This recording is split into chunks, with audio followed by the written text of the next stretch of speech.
My name is Yared Hailemeskel.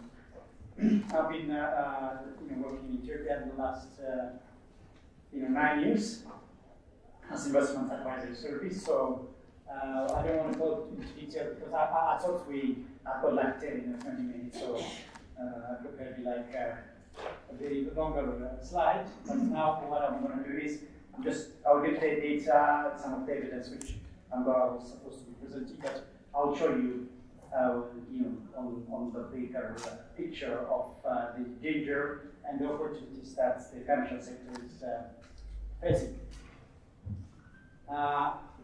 So this is an example of how regulation and then comfort zone is going to affect the economy. I mean, it's not related to. We have from the oldest business in Ethiopia is the Ethiopia Telecom. It started. In 1997, the telecom, the Safaricom came in the market. Now it's bigger than most of the telecom companies, and then they have invested 8.8 billion. They're planning to invest in Ethiopia. So it should have been the other way around. If the Ethiopia Telecom was liberalized in time, and then were able to compete, and then train themselves, Hailemeskel or any other people, they wouldn't have been the best if they weren't in the competition. So that's the problem. So now there is 3 issues are coming into Ethiopian market. The minister already told us it's going to be open for the competition. So there is going to be a liberalization, which means it's open for a competition. But through liberalization, there will be 2 group of challenges who's going to come.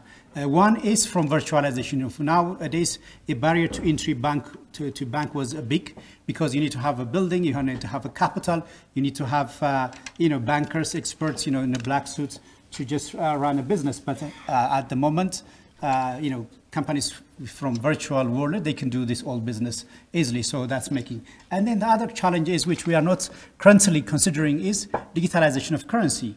I mean, one of the bank role is a storage of wealth. They used to be, everybody has to keep in a bank, and then they will pay an interest. But now, with digitalization of cryptocurrency, it's just going to make the banking sector totally, obsolete. So how can we going to prepare our for the challenge is, that's a big challenge.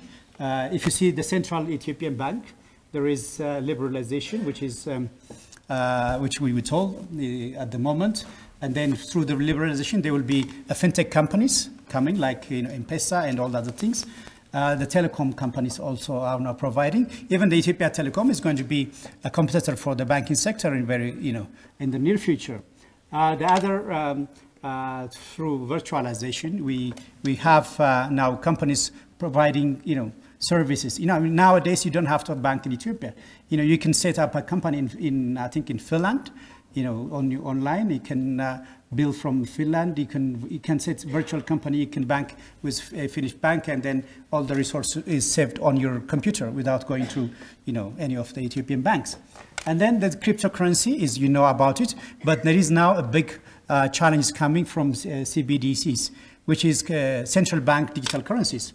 I mean, China, EU is already in the market. A number of countries are coming. So that means the banking as a storage of wealth is going to be obsolete, because it's just somehow in networked computers going to be there. So, I mean, liberalization is what it is. But in Ethiopia case, it wasn't even liberalization. It's just adult supervision, more of, the central bank was deciding on everything, more or less, interest rate, lending, foreign exchange, investment. So it's just like there is one bank which is called the National Bank, and then different banks, divisions of Ethiopian banks, Awash, Abyssinia, and so on, because most of the decision was made by the central bank. So I hope that will be also, because they can't compete now. No bank can offer a better interest rate, or pay commission for dollar, and so on, so on. So I mean, that was even the details of. So 28 years competition is coming to an end. But the competition is a good example is Ethiopian Airlines.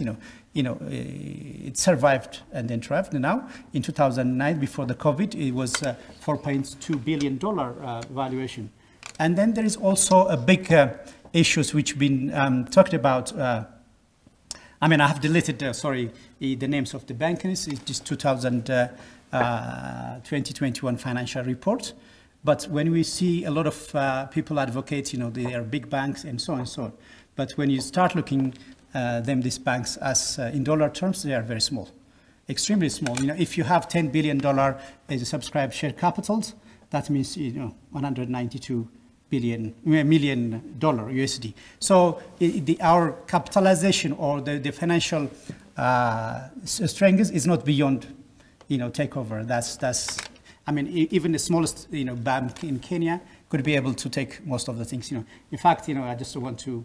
I know some of the banks have recapitalized last year. They increased, but there is no one above 10 billion.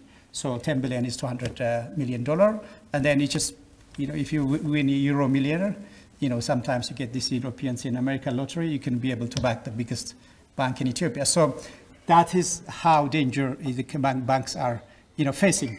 So I mean, some of less than 50 million. So if we can work. If they are sold in multiple 2, multiple 3, multiple 4, it doesn't make any difference at the moment. Because now if you go to the banks, you can buy shares, 1.5 ratio, 1,000 share was sold 1.5. So that's a big, this is the Kenyan bank. The big 4 banks in global, Chinese 4 banks are 70 trillion.